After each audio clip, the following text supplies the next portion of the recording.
Lieutenant Ember Dale sat alone in the cold observation room of the HSS Meridian. The stars outside did not comfort her. They stared back, silent and empty, as if hiding something. She kept her hands tight on the table, trying to stop them from shaking. Her voice recorder blinked red, waiting. She took a deep breath and pressed the button. "There is something out there," she said. "I felt it. I heard it. It watched me. I don't care if it sounds strange. I know what I felt." She stopped the recording. She knew what would happen. Again, they would laugh. Again, they would ignore her. She had filed 3 reports already, and each one was mocked by the bridge crew. Captain Blake Harrow had even told her to get some rest and stop chasing ghosts. Commander Vince Dalton had joked about space madness, but Ember knew she was not mad. During their last mission near the Black Wreath Nebula, something had followed her patrol ship. It never showed up on scanners, but it was there. She had heard whispers on the comms, whispers that spoke her name.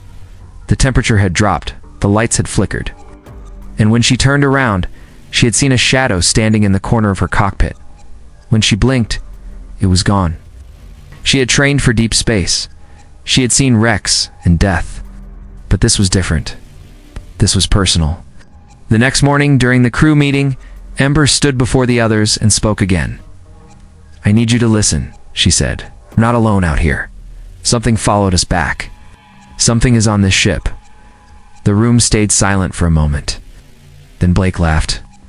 "Are you still chasing shadows, Lieutenant?" Some of the crew laughed with him. Vince smiled and leaned back in his chair. "Maybe she needs another psych test." Ember said nothing more. She left the room, her fists clenched. That night, she returned to the observation deck. She stared into the stars again. They still gave no answers. Then, in the silence behind her, a soft breath, a low voice. It whispered her name. The HSS Meridian moved slowly through deep space. Stars outside were quiet, but inside the ship, fear had started to grow. Ember Dale walked through the lower decks with her flashlight in hand. She checked each hallway, each door, each shadow. Her eyes were sharp. She did not trust the silence anymore. Captain Blake Harrow had ordered a team to explore a strange signal near a dead planet. The signal came from an old human warship floating without power. The ship had no lights, no heat, no sound. Ember had warned them not to go, but Blake sent 6 men inside. They did not return. 3 hours passed. Then 5. No signal, no voice, no movement. Ember stood by the comms, watching the screen. She could feel something was wrong. The captain still refused to listen. He ordered another scan, but the ship showed no life signs. Later that night, Ember walked past the engineering deck. The doors were open. She stepped inside. What she found made her stop cold. Blood on the walls, tools scattered, bodies on the floor. No signs of a fight, no weapons used. The wounds were clean, sharp, and deep, like cuts from a blade. Some of the bodies looked like they were taken by surprise. No one had screamed. No one had run. She called for backup. The crew arrived. Blake stood in the middle of the room and looked around. His face was pale. For the first time, he said nothing. Ember looked at the wounds again. They were not random. They were done with skill. Clean cuts, fast moves, no mistakes. She had seen this before, only in training files from long ago. There was a group once. A human force made for deep space survival. They were called the Apex Strain. Stronger, faster, trained to kill in silence. But they were gone now, or so the story said. Back in her quarters, Ember opened the old files she had saved from her academy days. The wounds matched. The way they moved matched. The missing team, the whispers, the shadow on her patrol, all of it started to connect. This was not just a killer. It was a message. Someone was watching them, studying them, and that someone was human. Ember sat alone in the dark, her screen glowing in front of her.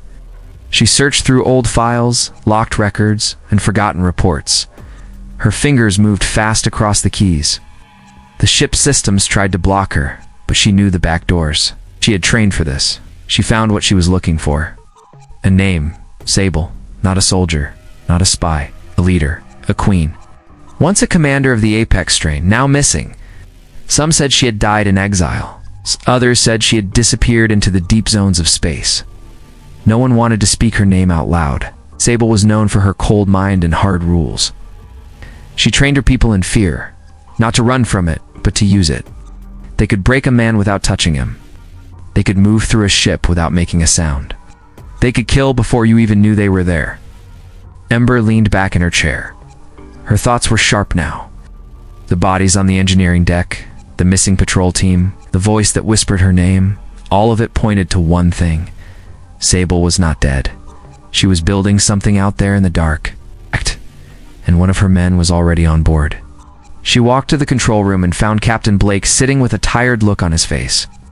His hands were shaking slightly, but he tried to hide it. "It's not a ghost," Ember said. "It's one of them. Someone trained like the Apex. They were watching us before we reached the planet. Now they're inside." Blake did not speak, just stared at her, then looked at the floor. "You should have listened," Ember said. Before Blake could answer, the lights went out. The room dropped into silence. No alarms, no warning.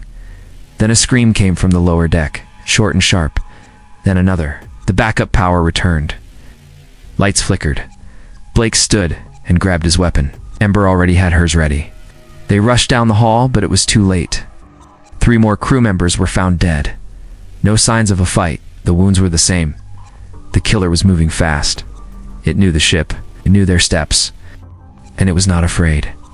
Ember no longer waited for orders. The captain had lost control, and the crew was falling apart. People whispered in the halls, afraid to speak too loud. Some refused to sleep. Others stayed near the escape pods, ready to run. But Ember stayed calm. She had seen fear before. Now she was learning to use it. She found Logan Pierce in the weapons room. He was quiet, strong, and never asked useless questions. Ember handed him a list of changes. "You turned the ship into a trap," she said. He looked at her, then nodded. They blocked weak points in the hallways. They set up heat sensors and motion lines. They linked the ship's lights to pressure pads. The plan was not perfect, but it was fast. Logan helped without a word. Ember knew he had lost someone. His brother had been part of the first team that never came back. Later, Ember went to Maria Grant, the AI engineer. Maria had a sharp mind and faster hands. Ember asked her to shut down the autologs and erase camera feeds from the last 2 nights. "Why?" Maria asked. "Because it's watching us," Ember said. "I don't want it blind." Maria did not ask again. By the next day, Ember had a small group. Logan, Maria, and a former Marine named Eli Brooks. They trained in secret. They moved in pairs. They shared one rule. No one moves alone. Ember also worked on decoding the signal that had led them to the dead planet. The pattern was strange, almost like a voice under the noise. After hours of work, the message became clear. It was not a call for help. It was an invitation. From Sable. "You felt it," the message said. "You lived through it. Come and see the fire." The signal had no date, no source, no end. It was not meant for the captain. It was meant for her. That night, as Ember cleaned her weapon, she heard it again. Not in her head, not through a speaker, a real voice behind her. "You are close now," it said. "I can smell your fear. But I can also smell your fire." She turned fast. No one was there. But the door behind her was open. Ember stood in front of the main screen. A large asteroid floated ahead. It was black and wide, covered in broken metal. Old ships were stuck to its sides like bones. The name on the file was clear. Fortress Iron Red. "This is it," Ember said. "Sable's base. The captain was dead. The chain of command was broken." The crew had voted, and now Ember was in command. Some followed her out of fear. Others because they had no one else left to trust. She looked at her team. Logan was ready with heavy gear. Maria had loaded virus codes into the ship's system. Eli stood with his rifle, checking corners again and again. They were not perfect soldiers, but they were all that was left. Ember moved the Meridian into a low path toward the asteroid. The outside guns fired, but she had expected that. Maria sent a virus through the enemy systems. Lights blinked. Guns stopped. The path was open. They landed near the edge of a broken dock. The metal was cracked. The air was thin. Inside the fortress, it was dark and quiet. Too quiet, they moved in. Every step felt like walking into a trap. But Ember kept going.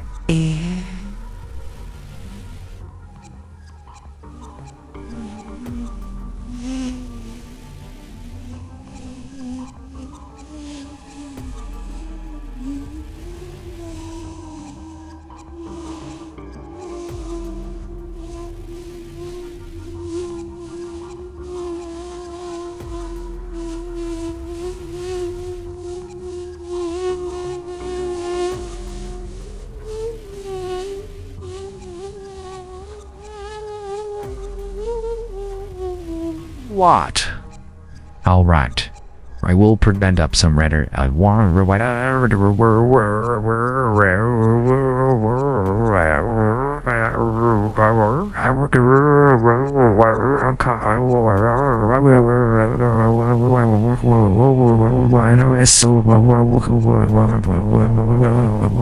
just human, but not normal human. These were the signs of the apex. Clean, cold, sharp. The team moved room by room. They found old weapons, training cages, and rooms that looked like testing chambers. They saw no one, but they felt eyes on them. Then the first attack came. A man jumped from the ceiling. He wore no armor. His face was calm. He moved fast. Logan fired, but missed. Eli tackled the man. Fight was short. The man smiled as Ember shot him in the chest. More came. It was quiet, skilled, strong. The team fought hard. Bullets hit steel. Blood hit walls. Logan was pulled into the dark. Ember heard a scream, then nothing. She kept moving. Maria was hit, but still walked. She had one job left: set the overload for the base's core.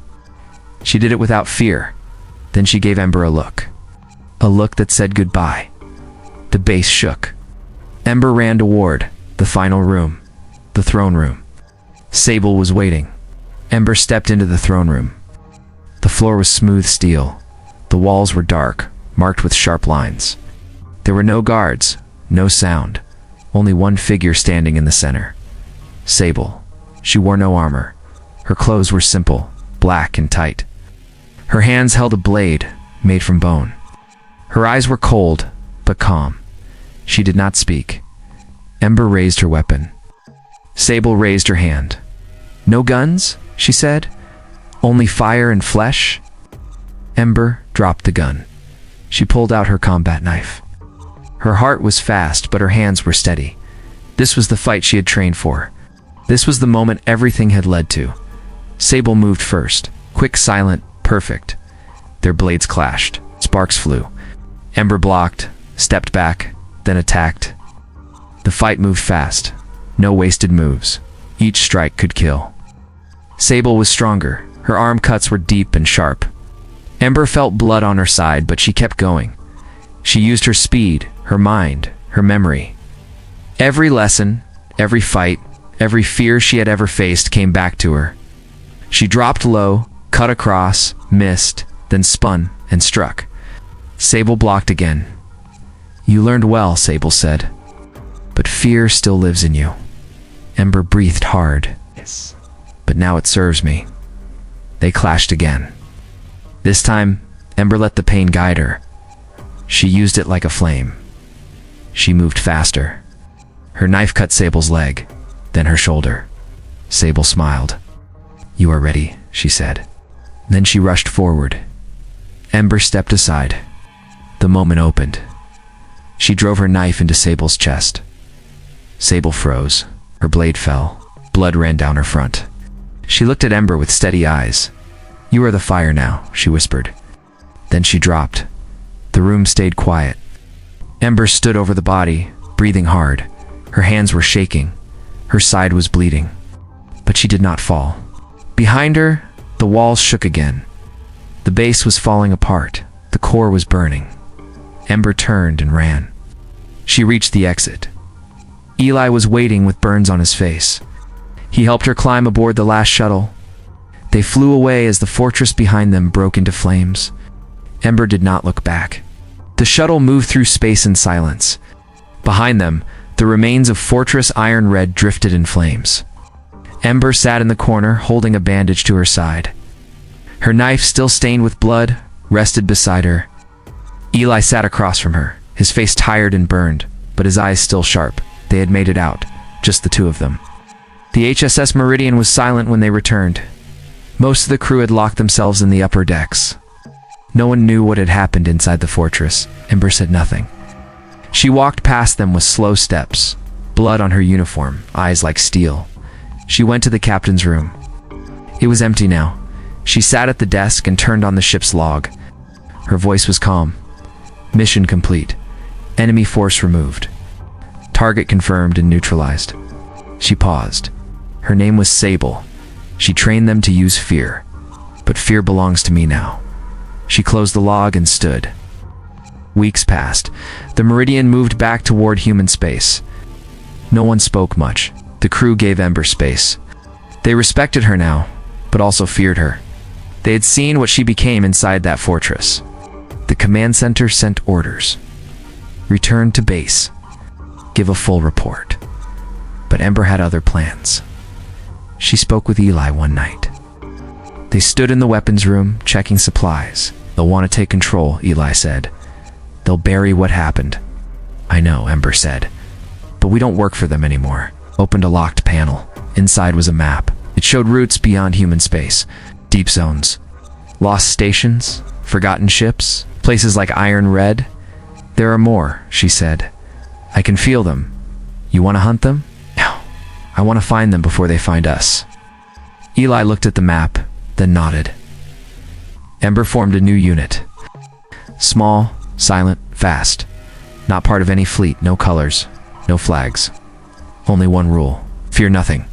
One morning, a young recruit joined the ship. He was nervous. His hand shook during training. Ember watched him from the shadows. When he dropped his weapon, she walked over, leaned in close, and whispered in his ear, "Fear is the fire. But it burns for me now.